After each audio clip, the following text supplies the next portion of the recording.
안녕하세요. 어느덧 돌아보니 나이를 70 가까이 먹게 된 남성입니다. 저는 요즘 실버타운에서 즐겁게 노후를 보내고 있어요. 젊은 시절부터 노동이 가능한 나이까지 정말 최선을 다해 돈을 벌어서 이렇게 노후를 편하게 보내고 있네요.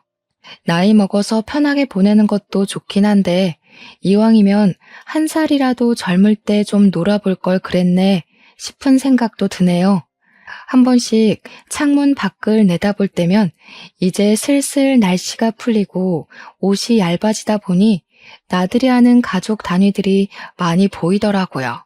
저도 한때 가족이 있었던 사람인지라 과거 생각도 나고 해서 사연을 쓰게 됐어요. 제가 컴퓨터는 좀 만질 줄 알아서 글 쓰는데 어려운 건 없었지만 말솜씨는 나이가 먹는다고 실력이 생기는 게 아니라서 그런지 좀 중구난방일 수도 있어요. 그냥 늙은 영감이 옛날 얘기한다 생각하시고 너른 마음으로 들어주셨으면 합니다. 제게는 3명의 딸이 있습니다. 저는 젊은 시절 중소기업 대표를 맡고 있었고 아내와는 사별하여 혼자 산 지 20년 정도 되었어요. 그 말은 즉, 저 혼자서 돈을 벌고 육아를 했다는 뜻도 됩니다. 저는 어린 딸들이 결혼을 할 때까지만 물심양면 키웠지만 아무래도 일을 하는 아빠로서 아이들의 정서적인 영역까진 많이 케어해주지 못해 늘 미안했어요. 먼저 간 아내가 애들 곁에 같이 있었다면 그래도 애들이 부모에 대해 더 많은 추억을 가졌을 텐데 그런 생각만 하면 제가 확실히 못난 부모였던 건 맞는 것 같네요. 이렇게 자식만 떠올릴 때면 꼭 아내도 같이 생각났어요. 정작 아이들은 엄마를 필요로 하지 않았는데 저만 아내에 대한 그리움을 매 순간 되새기며 살았습니다. 그래서 제가 아이들을 위해 선택한 방법은 경제시장에 더 깊이 뛰어드는 것이었어요. 원래는 개인사업이었던 장을 소기업으로 키웠고 소기업에서 중소로 키우는 데 집중을 했습니다. 주식까지 공부해서 최대한 재선에서 할 수 있는 만큼 재산 불리는 걸 더 목적으로 살았어요. 당연히 그렇게 열심히 돈을 벌었던 건 오로지 딸들을 위해서였습니다. 제가 엄마의 역할과 정서적인 영역을 메꿔줄 수 없으니 돈으로라도 부족함 없이 표현하고 싶었어요. 제 재산은 곧 딸들의 것이라고 생각하며 지냈습니다. 고맙게도 딸 셋은 집에서 자기들끼리 잘 지냈는데 제가 혼자서 고생하는 걸 알았던 건지 저한테 아쉬운 소리를 한 번도 한 적이 없었고 용돈을 고집스럽게 바란 적도 없었습니다. 아마 제가 늘 바쁜 걸 알아서 귀찮게 안 하려고 눈치 봤던 것 같은데 그 마음이 갸륵하지만 한편으로는 너무 빨리 철든 것 같아서 미안하기도 했어요.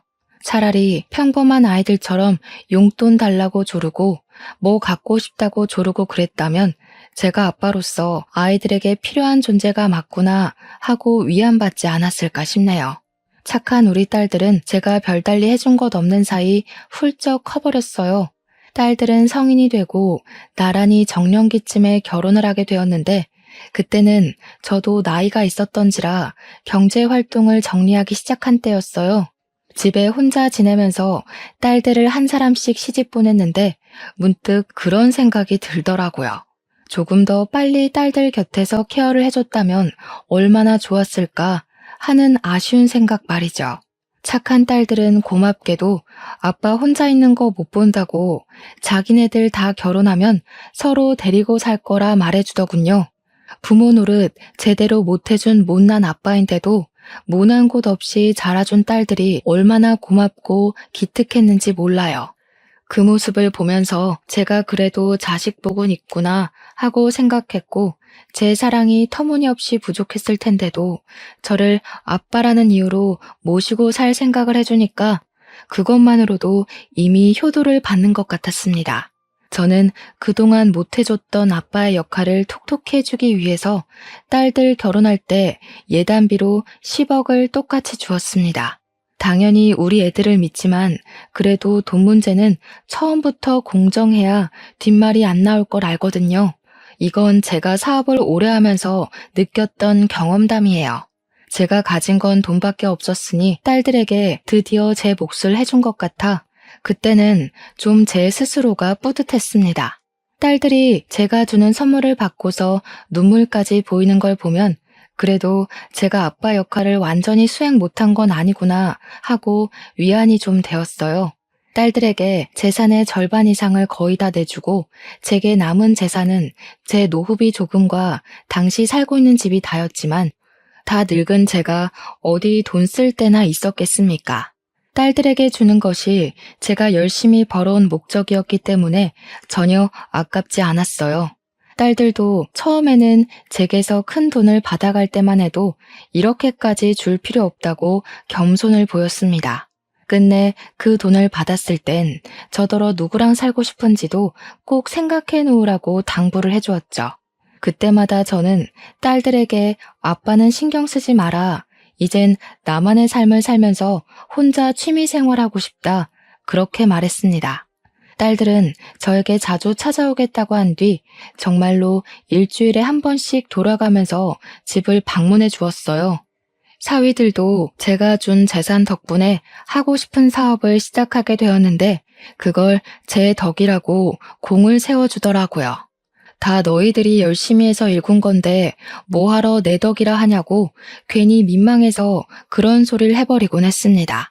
그렇게 앞으로는 평안한 노후만이 남았다고 생각할 무렵 제게는 예상치 못한 비운이 닥치게 되는데요. 제가 산책을 가다 뇌출혈로 쓰러져 병원에 실려가게 된 것입니다. 당시 주변 사람들이 많이 있었기에 빠른 조치가 가능했어요. 그렇게 목숨은 살렸지만 결국 신체 장애를 얻게 되는 결과를 초래하고 말았죠. 눈을 떴을 때 이미 딸들과 사위들이 병실에 와 있었습니다. 다행히도 기억을 잃진 않아서 우리 식구들을 알아볼 수는 있었어요.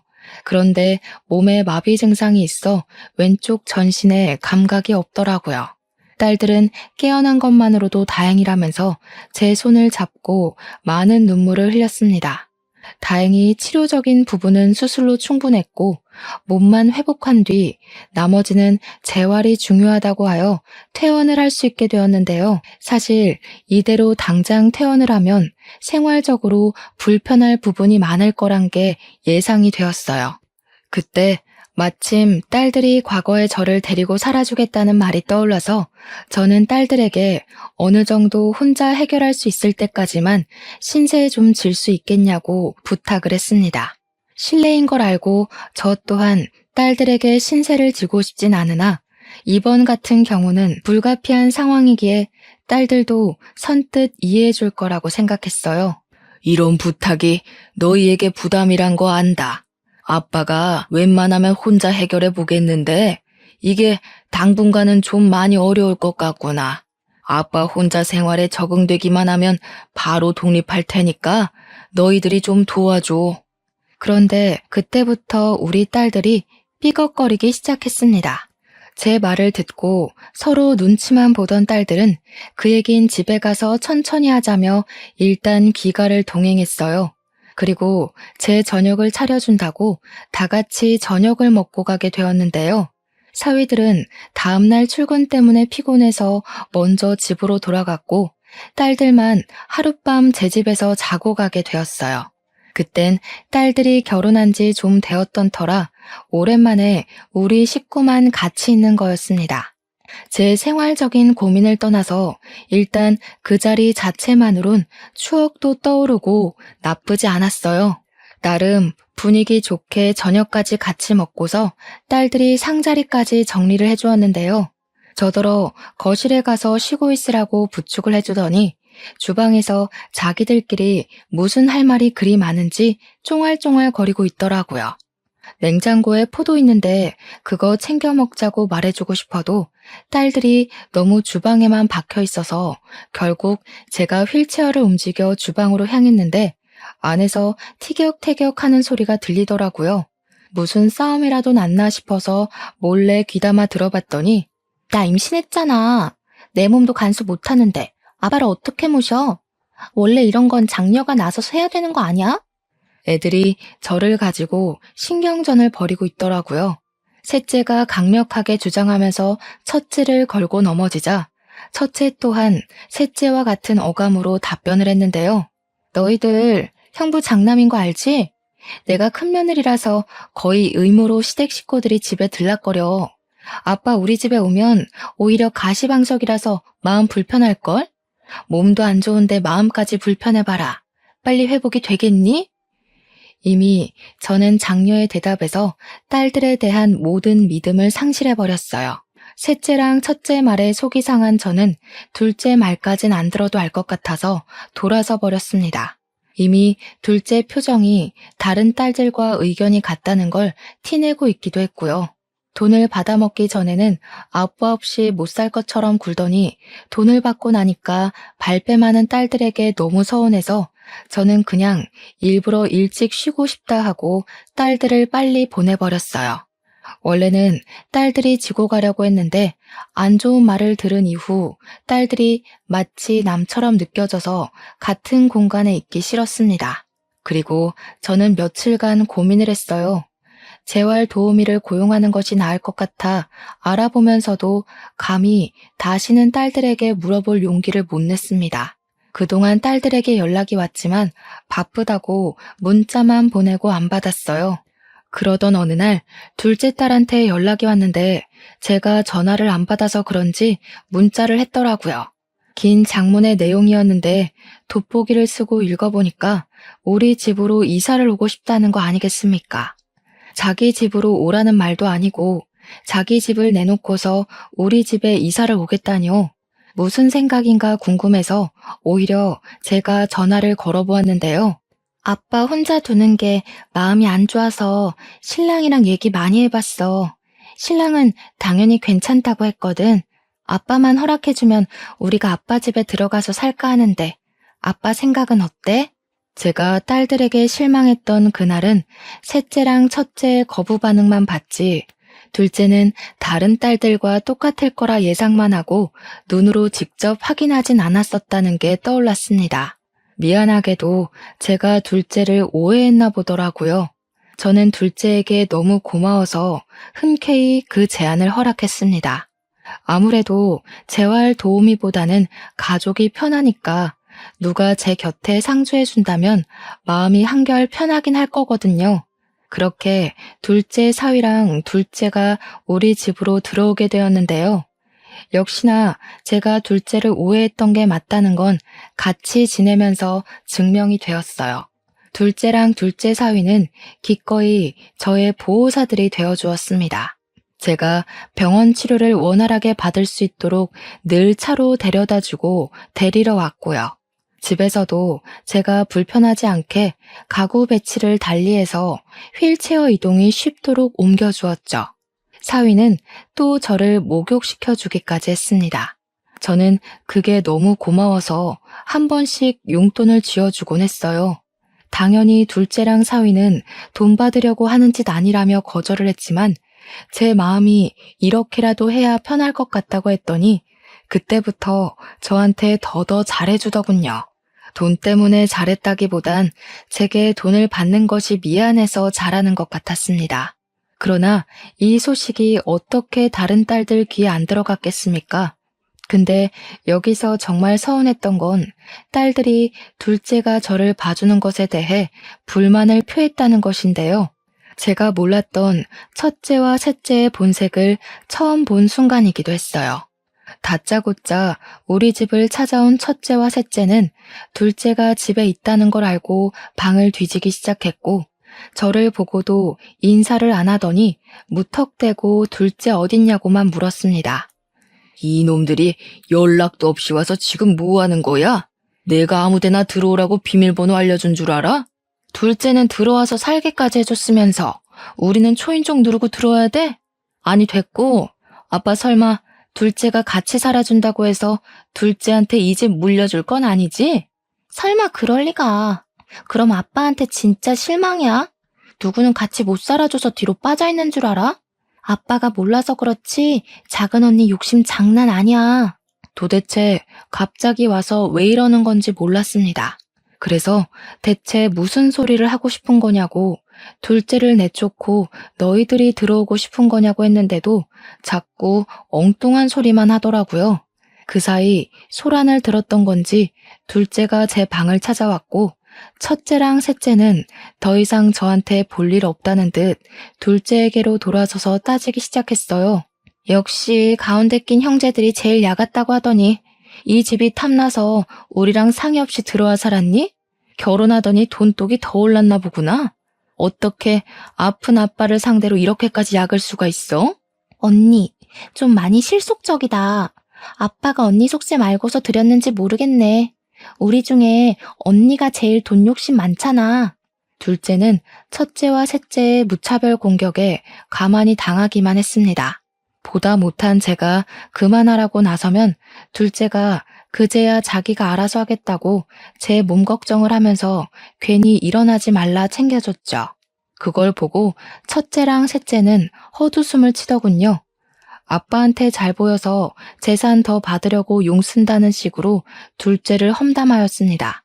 아무리 서로 간에 오해가 있다고 해도 그렇지 엄연히 부모가 지켜보는 앞에서 어떻게 다툼을 벌일 수가 있단 말인가요? 그것도 내 재산으로 말이에요. 특히 첫째 행동이 문제였어요. 셋째의 행동도 잘못되었지만 동생이 잘못된 인식을 갖고 있으면 장녀라도 나서서 올바르게 상황을 판단하고 따끔하게 조언을 해줘야지. 언니 되는 입장으로서 오히려 셋째까지 선동해서 싸움을 벌이고 있는 게 말입니까? 저는 그날 장녀에게 무척 실망을 했습니다. 그 와중에 둘째 또한 더 이상 참지 못하겠는지 작작하라며 두 사람에게 목청을 높였어요. 저한테는 죄송하다고 이 상황에 대해 먼저 사과를 하고 말이죠. 아빠가 아픈데도 돈 생각밖에 없는 건 언니랑 너겠지. 둘 다 아빠 다치고 전화 한 번이라도 해본 적 있어? 내가 와서 이러는 게 꼴 보기 싫으면 먼저 나서서 아빠 돌봐줬으면 됐잖아. 아빠 봐주기는 귀찮고 다른 형제가 아빠한테 잘 보여서 재산 뺏기는 건 두렵고 뭐 그런 거야? 내가 볼 땐 네가 제일 무서운 년 같은데? 우리는 직접적으로 티내기라도 했지. 너는 끝까지 아빠 앞에서 연기하고 있잖아. 뭐 눈엔 뭐만 보인다더니 언니가 온종일 돈 생각밖에 안 하니까 언니 눈에 나도 그렇게 보이나 본데 돈급 취급하지 말지. 돈벌레들이랑 같은 수준인 거 기분 더럽거든? 시끄럽고 아빠 쉬어야 되니까 다 나가. 둘째는 그대로 첫째와 셋째더러 꺼지라고 제 방에서 밀어냈고 안 나가면 주거 침입으로 신고할 거라 고래고래 소리를 질렀습니다. 제가 자식들한테 뭘 바라고 돈을 준 건 아니었지만 예단비로 10억씩 준 게 사실 재산 상속과 같은 거였다고 언지를 했었거든요. 가진 돈을 공정하게 나눠서 준 거라 제가 살고 있는 집 말고는 더 이상 돈 없다고도 말했었습니다. 근데 그 10억의 예단비는 이미 첫째와 셋째 머릿속에서 지워진 듯 했어요. 돈 주기 전에는 아빠 하면서 알랑방귀 끼더니 또다시 돈이 아쉬우니까 싹 바뀐 태도가 너무 우습지 않습니까? 첫째랑 셋째를 생각을 하면 둘째와 비교를 안 할 수가 없었어요. 둘째도 다른 집처럼 분명 개인 사정이 있을 텐데도 저한테 노력하는 거잖아요. 첫째와 셋째를 보고 나니 둘째의 헌신이 더욱더 크게 느껴졌어요. 저는 둘째와 둘째 사위의 노력을 그냥 넘기고 싶지 않아서 한날 저녁 식사 자리에서 숨겨뒀던 재산 얘기를 꺼냈습니다. 내가 사실 너희들에게 말 못한 주식이 하나 있어. 이건 죽기 전에 너희들에게 공평하게 나눠주려고 했는데 아무래도 첫째랑 셋째는 괘씸해서 주기가 꺼려지는구나. 그 주식 또한 10억 단위였고 앞으로 주식 가치가 어떻게 될진 모르지만 대개 주가 인상 추세였던지라 앞으로의 전망 또한 좋을 거였습니다.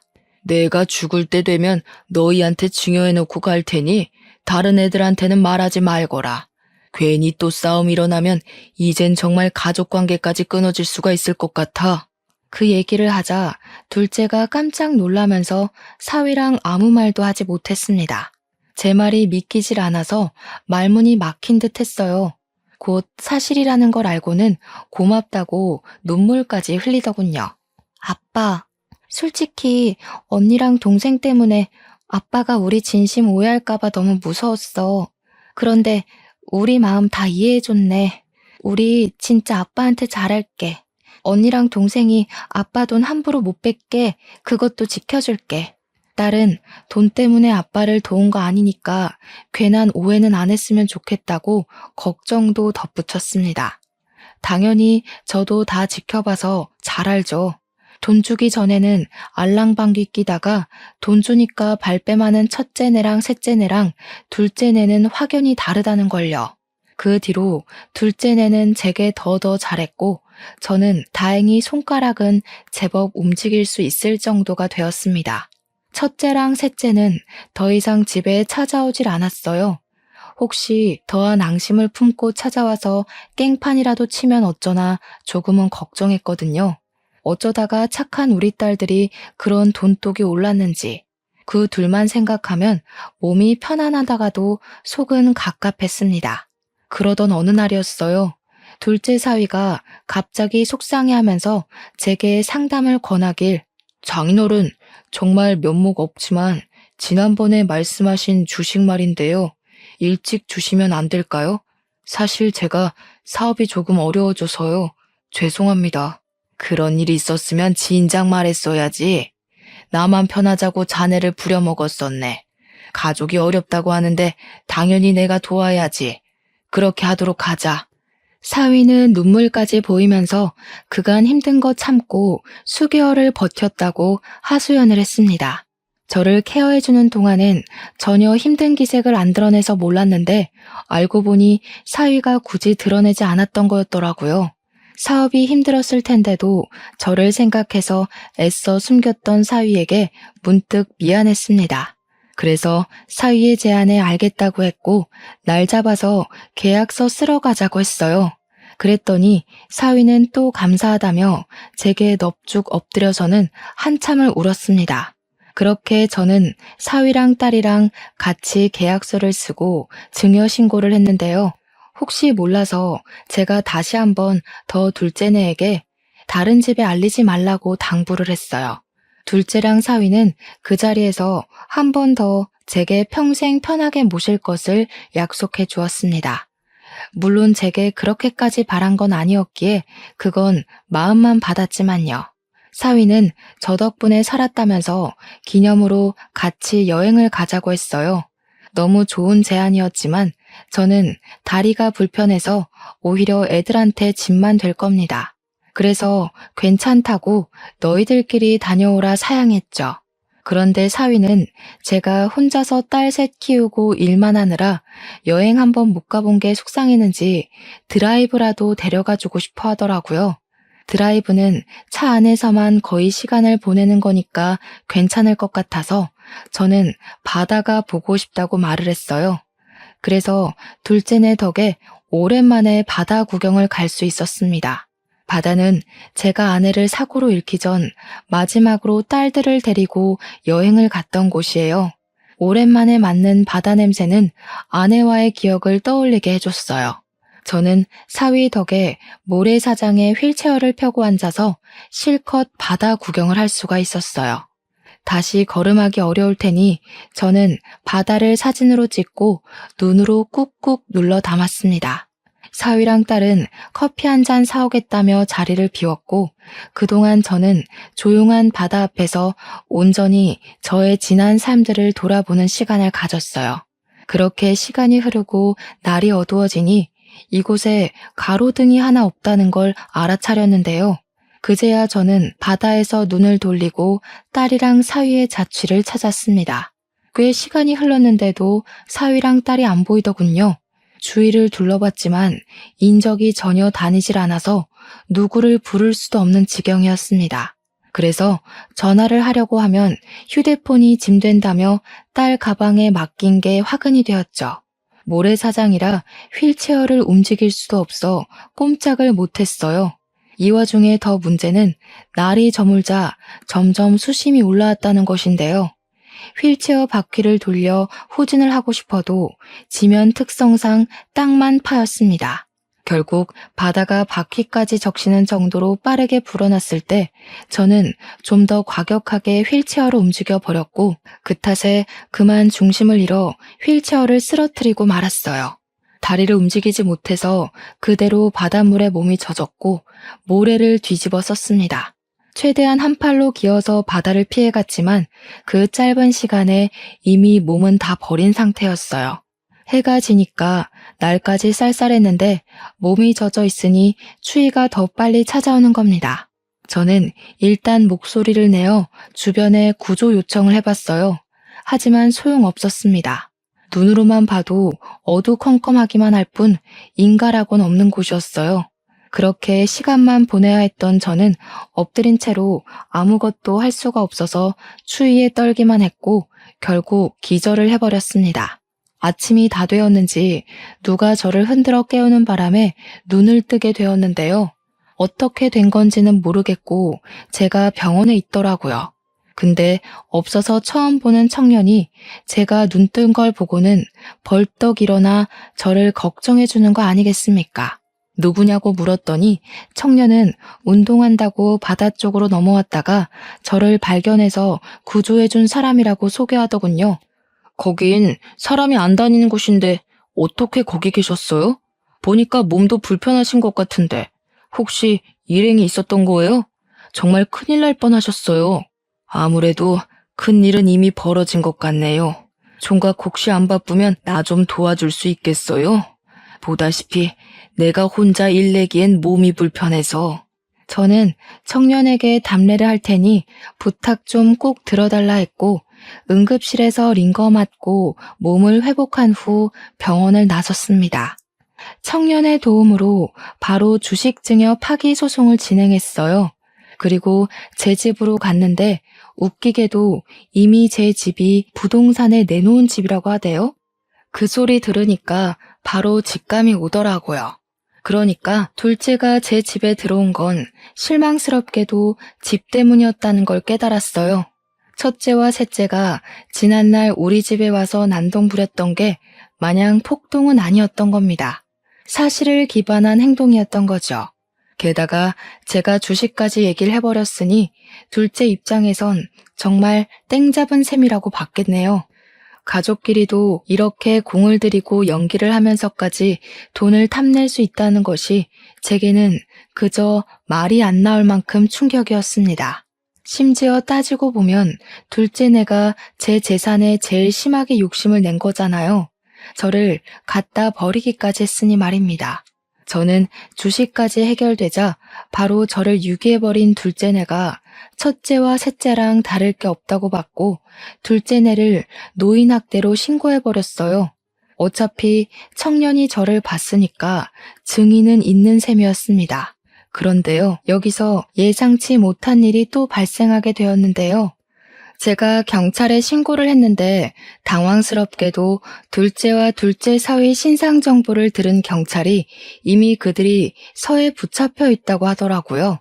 명의도용 문제로 신고가 들어와서 잡혔다고 하는데 심지어 신고한 사람들이 첫째랑 셋째라는 거 아니겠어요? 이건 또 무슨 전개인가 싶어서 저는 청년 도움으로 급히 경찰서를 찾았습니다. 가니까 첫째랑 셋째가 저를 보더니 제게로 쫓아왔어요. 마치 아이처럼 고자질하러 말이죠. 아빠, 둘째가 아빠 도장 훔쳐서 집 명의 바꾸려고 했어. 제가 뭘 했어요? 쟤 절대 아빠 모시려고 들어간 거 아니라니까. 명의 도용으로 모자라 아빠를 내다 버리기까지 했다면서? 솔직히 우린 그 정도까진 생각 못했다. 저런 페류나는 당장 호적에서 파야 돼. 저런 언니 있다는 거 쪽팔려서 말도 못하겠다고. 둘째가 본색이 드러났다고 하더라도 제게 첫째랑 셋째는 이때다 싶어 기회를 노리는 기회주의자들 뿐이었습니다.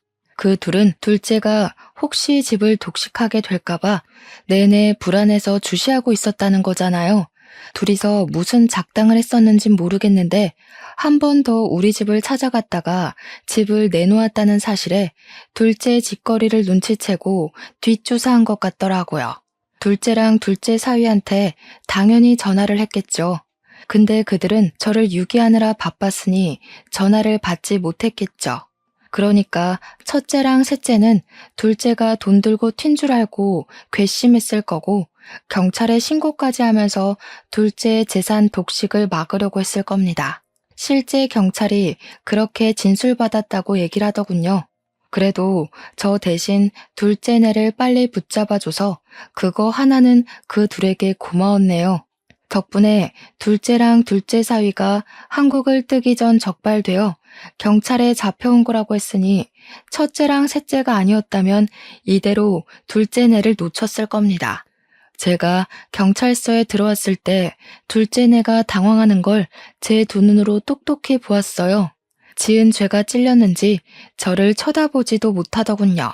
그걸 보면서 저는 제 자식이란 놈들이 전부 사람 같지도 않게 보였어요. 다 시끄럽다. 내가 너희들한테 아빠 역할 못 해줬다고 이렇게 클 수밖에 없었다는 핑계 대고 싶겠지. 돈을 보니까 욕심나서 못 견디겠더냐? 놓친 내 살살 구슬려주면 떼부자 되는 건 누워서 떡 먹기라고 생각했니? 그런데 어쩌냐. 나도 이렇게 당하고 보니까 너희가 가족이 아니라 그냥 사람으로만 보인다. 내 돈 아까워서 주기 싫단 소리야. 둘째랑 둘째 사위는 제게 곧바로 무릎 꿇으며 싹싹 빌기 시작했습니다. 죄송합니다, 장인어른. 제가 사업을 하다 보니까 돈에 눈이 멀어서 그랬어요. 처음 장인어른 집으로 이사 간 건 정말 순수하게 장인어른만 생각해서 간 거였습니다. 그것만큼은 진짜 진심이에요. 그러면 뭐가 달라지냐? 너희가 돈에 눈이 멀어서 나를 갖다 버리기까지 한 게 없는 사실이 돼? 이대로 들통이 안 났으면 내가 죽든지 말든지 너희들은 내 집 팔아서 받은 돈으로 외국에 날랐을 거 아니야? 내가 산 세월이 얼만데 너희들 속셈에 그대로 당해주기만 할 것 같았어? 저도 어릴 때 받은 차별이 서러워서 그랬어요. 언니는 언니라서, 막내는 막내라서 이렇게 해주고 저렇게 해주는데 저는 아빠한테 그런 대접 한 번 못 받아봤다고요. 그럼 집 정도는 제가 가질 수 있는 거 아니에요? 둘째가 느닷없이 설움을 터뜨리는 게 그것마저 어찌나 욕심 같아 보이던지 저는 제 자신을 무척 잘 알고 있습니다. 딸 셋을 절대 차별한 적이 없었고 뭐든 똑같이 해줬어요. 둘째 말대로 제가 장녀와 막내에게 다른 걸 더 얹어줬다면 둘째가 그렇게 언급했을 때 떠오르는 장면이 있어야 하는 거잖아요. 저는 딸 셋을 다 못 돌봐줬으면 못 돌봤지 절대 누구에게 특혜를 준 적이 없었습니다. 사과하는 것도 자존심이 상하는 건지 거짓으로 용서를 구걸하는 둘째를 보면서 저는 완전히 마음을 닫아버렸어요. 너희들에게 당근과 채찍을 못 가르쳐서 미안하다.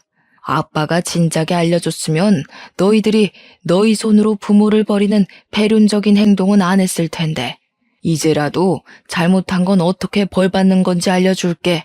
저는 딸들 모두에게 내 집 팔아서 번 돈으로 나눠 가지려고 했다는 거 바로 소송할 거라고 선언했습니다. 그 와중에 첫째랑 셋째는 당황해하면서 제게 항변했어요. 우리까지 소송할 거라고? 우리는 아빠 도운 건데.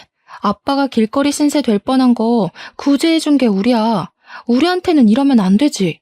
입 닥쳐. 내가 준 예단비로 너희들 다 좋은 집 살고 있는 거 아니냐? 그런데 아비한테 겨우 하나 있는 집까지 눈독 들이고 있었어? 이미 꿀꺽 먹은 예단비를 도로 뱉어내라고 할 수도 없고 내가 이대로는 분이 안 풀려서 그냥 넘길 수가 없다. 다들 10억 뱉어낼 준비나 하고 있어. 그 사이 타이밍 좋게도 주식은 8배나 상승해 졸지에 재산 80억이 생겨버렸습니다. 아마 자녀들에게 청구한 비용까지 받으면 더 늘겠죠. 저는 그대로 청년의 도움을 받아 경찰서를 빠져나왔어요. 딸들이 저를 끝까지 쫓아왔는데 청년이 저를 대신해서 막아주었습니다. 그 순간 청년에게 그런 곤욕까진 치르게 할 생각이 없었는데 문득 큰 도움을 비친 것 같아 꼭 답례를 크게 해야겠다고 생각했어요. 아무튼 원래 첫째 사위와 셋째 사위가 그리 잘 사는 편은 아닌 채로 장가를 왔습니다. 우리 딸들은 만나서 제가 준 예단비 10억 받고 형편이 나아진 거였어요. 사위들이 원래 둘 다 평범한 직장인이었는데 돈이 생기고부터는 직장을 그만두고 사업을 시작했다고 들었거든요. 번화가로 들어서서 시작한 덕분에 사업은 초창기부터 매출 대박을 쳤고 그 수익을 믿고서 첫째네와 셋째네는 사치가 좀 컸습니다. 그들에게 사업은 당연히 하나밖에 없는 밥줄이에요. 사람은 밥 못 먹곤 못 살거든요. 그런데 부모에게 폐륜을 서슴지 않는 이 자식들이 배부르게 먹고 살도록 내버려 두는 건 부모로서 자식 교육을 포기한 것과 같지 않겠습니까? 그래서 제가 치킨 매장 오너로 있는 첫째 사위와 헬스장 하는 셋째 사위의 건물을 각각 매수해버렸어요. 그렇지 않아도 첫째랑 셋째가 사위들 사업장에서 악덕 사모님으로 명성이 장난 아니더라고요. 사장은 괜찮은데 그 집 사모가 별나다면서 다 같이 같은 욕을 하길래 한숨밖에 안 나왔습니다. 그래도 제가 일부러 악덕 세입자라고 소문을 만들지 않아도 다른 세입자들이 알아서 제 딸들을 욕해주니 두 손 두 발은 편하더군요. 물론 그 사람들 앞에선 그 악덕 사모들이 내 딸이라고 하기 쪽팔려서 아는 체는 안 했어요. 일단 여론이 제 편으로 몰렸으니 저는 본격적으로 악덕 세입자 쫓아내기에 돌입했습니다. 그때부턴 부모와 자식 관계가 아니었고 건물주와 세입자 관계로 집중했어요. 보니까 월세를 딸들이 관리하는 건지 관리비를 냈다가 안 냈다가 아주 들쑥날쑥이더라고요. 심지어 제가 확인했던 그달의 월세는 또 밀려 있었습니다. 저는 이걸 빌미로 세입자에게 나가달라는 통지를 보냈어요. 그리고 불만 있으면 전화하라고 제 번호까지 우편함에 써붙이고 갔죠. 그걸 확인한 첫째와 셋째는 각각 제게 전화를 걸었는데 내 번호라는 걸 알아보고 많이 당황했는지 제가 받기도 전에 전화를 끊어버리더군요. 제가 다시 걸어도 제 전화를 제쳐버리는 것 보니 그들에게 건물주를 알아볼 시간이 필요한 듯해 보였습니다. 그리곤 이틀 뒤 첫째랑 셋째에게서 문자가 각각 오더라고요. 당연히 제게 사죄하는 것 말고는 별다른 방법이 없었겠죠. 딸 둘은 자기네들 이 장사 없으면 당장 먹고 살 수익이 없다고 기라면 기고 꿀으라면 꿀을 테니 제발 자기네들 장사만은 건들지 말라고 애원을 하였습니다. 제가 딸들 애원을 어디 한두 번 들어봤겠습니까? 그때마다 받아주고 넘어가 줬더니 똑같은 짓을 반복하고 오히려 더 심해지기만 했다는 거 충분히 겪었어요. 제가 버림받아 보니까 돈 앞에서는 장사 없다는 걸 알고 제 처신을 똑바로 해야겠다는 생각이 들더라고요. 그래서 저는 딸들 문자에 대고 명도 소송까지 가기 전에 깔끔하게 해결하자 그렇게만 답변했을 뿐입니다. 그러자 역시나 딸들이라 할지라도 사람 성격 고치는 거 참 어려운 일인가 봅니다. 애들이 갑자기 급발진을 하더니 화를 내기 시작하는 거 아니겠습니까? 저더러 자신들에게 아빠로서 해준 게 뭐가 있냐는 소리를 하길래 그동안에 지나쳐온 제 청춘들이 모조리 부정당하는 것 같아서 마음이 좀 아팠어요. 딸들이 이렇게 나올수록 저는 더 마음을 굳힐 수밖에 없었죠. 딸들에게 앞으로도 평생 아빠 없다고 생각하고 살라고 너희한테는 처음부터 아빠도 엄마도 없는 게 나았다고 당장 건물 뺄 준비나 하라 했어요. 그래도 사위들이 장사를 꽤 크게 하고 있었는데 이대로 쫓겨나서 새로 시작하려면 제법 자금이 많이 들 겁니다. 물론 인지도 쌓는데도 오래 걸리겠죠. 그 세월을 다 합치면 10억만큼의 손실이 나오지 않을까 싶네요. 그 와중에 집까지 없는 둘째네는 운이 좋아서 길거리 신세는 면했어요. 3년 실형을 받는 덕에 교도소를 가게 되었거든요. 부디 사회로 다시 나올 때는 못난 마음 다 털어버리고 새 사람이 되길 바랄 뿐입니다. 여기까지 오는 데에 저 혼자였다면 절대 해내지 못했을 겁니다. 청년이 취업준비생이라서 저를 많이 도와줬기에 가능했던 일이었어요. 그 뒤로도 착한 청년은 제 집 구하는 것까지 같이 동행해서 도와줬는데요. 제가 밥 한 끼 사준다고 소고기집을 데려갔는데 글쎄 이놈이 저를 챙기느라 고기를 잘 먹지도 않더라고요. 그래서 일부러 나도 손 있다고 환자 취급하지 말라 으름장을 놓았더니 그제야 눈치 보면서 허겁지겁 고기를 먹는데 얼마나 귀여운 녀석이던지. 부동산을 다시 한번 돌아볼까 고민하던 중 청년이 조심스레 제게 제안하길 요새 실버타운이 참 좋게 나와 있다고 추천을 해주더라고요. 그래서 청년 도움으로 실버타운 알아본 후 요양보호센터가 딸려있는 곳이 좋을 것 같아서 그곳으로 입주 신고를 하게 되었습니다. 청년이 나쁜 녀석인지 바람직한 놈인지는 잘 모르겠으나 일단 제가 보답하겠다고 약속을 했잖아요. 해서 제가 청년에게 답례비로 10억을 주었고 나머지는 제가 쓸 돈을 빼고는 사회에 환원해야겠다 생각했습니다. 근데 청년이 자기 뱅킹으로 입금된 금액을 보더니 놀라서 휴대폰을 떨어뜨리더라고요. 이게 뭐냐고 이렇게 큰 돈 못 받는다며 당황해 하더라고요. 어른이 주는 건 그냥 감사합니다 하고 받는 거야. 그것도 하나의 사회생활이다. 네가 나한테 이 정도의 가치만큼 도움이 되었다는 거니까 사양하지 말고 받아도 얼른 번듯한 직장인 돼서 예쁜 아가씨랑 결혼도 해야지. 제 조언에 청년은 눈물을 글썽이더니 정말 감사하다고 안 그래도 자기 집 어려운데 취직까지 자꾸 떨어져서 힘들었다면서 열심히 살겠다고 연신 꾸벅거리더군요. 그래서 저는 청년과는 연이 끊어지는 줄 알았습니다. 죽기 전에 좋은 일 하나 하고 간다. 그리 생각하고 말 인연이라고 봤죠. 그러나 놀랍게도 청년이 일주일에 한 번은 무조건 실버타운을 찾아오는 거 아니겠어요? 감사해요. 저 딴 길로 안 새고 제가 하고 싶던 일을 바로 시작할 수 있게 되었어요. 저희 엄마도 몸 안 좋으셨는데 병원비 걱정 없이 치료받고 있고요. 이게 다 할아버지 덕분이에요.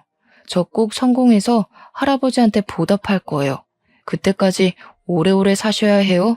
최근에 알게 된 건데 청년 휴대폰에 저장된 제 이름을 보고 얼마나 웃었는지 모릅니다. 산타 할아버지라고 되어 있더라고요. 아무리 그래도 동심을 갖고 있을 만큼 어린 나이는 아니었는데 얼마나 귀엽고 기특해 보였는지 몰라요.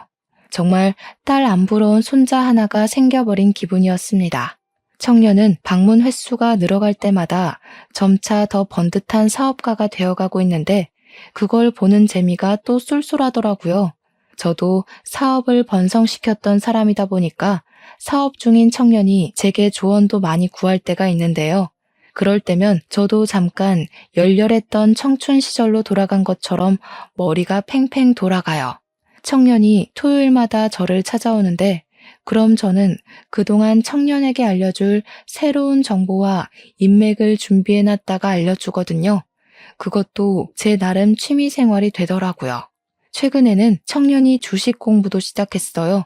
제 조언을 받아서 저 믿고 샀는데 꽤 주가가 괜찮은 것 같아 스포츠 경기 보듯 즐기고 있습니다. 청년이 열심히 사는 걸 보면 가끔씩 제 젊은 시절도 생각나고 그래요. 처음에는 청년의 도움이 고마웠다면 이젠 청년의 존재 자체가 고맙게 된 거죠. 어쨌든 저는 청년 덕분에 조금 쓸쓸할 뻔했던 노후에 손자 관심을 받으면서 번지르르하게 살고 있는 중입니다. 천륜이 끊어졌다는 건 그다지 못 느끼고 있어요. 청년이 그런 제 사정을 알아서 일부러 더 가족이 되어주려고 하는 것 같더라고요. 내 핏줄을 이어받았다고 무조건 다 감싸지 않아도 된다는 걸 이 청년 보고 깨달았어요. 팔은 안으로 굽는다고 했나요? 저한테 그건 좀 예외인 말이지 않나 싶습니다. 저는 이제 딸들을 과거의 기억에 묻어버렸고 앞으로의 생은 새롭게 생긴 손자놈과 새로운 가족애를 만들어 갈 것 같네요. 결론은 그저 자식과 연을 끄는 한 노부의 사연이었지만 제 결정을 청취자분들께서 부디 이해해 주셨으리라 생각합니다. 제 태도가 부모로서 다소 냉정하게 보였을진 모르겠어요. 그래도 저는 자식의 잘못된 점마저 눈 감아주는 나약한 부모가 되고 싶지 않습니다. 제 행동으로 인해 우리 딸들이 잘못했다는 걸 크게 깨닫고 앞으로는 실수 안 하면서 살길 바라는 마음이에요. 저는 그저 죽기 전에 마지막으로 제 딸들에게 큰 가르침을 했다고 생각하렵니다. 청취자분들도 부모 자식이란 이유만으로 선 없이 굴어도 괜찮다는 마음은 안 가졌으면 좋겠어요. 그럼 제 사연 들어주셔서 감사합니다.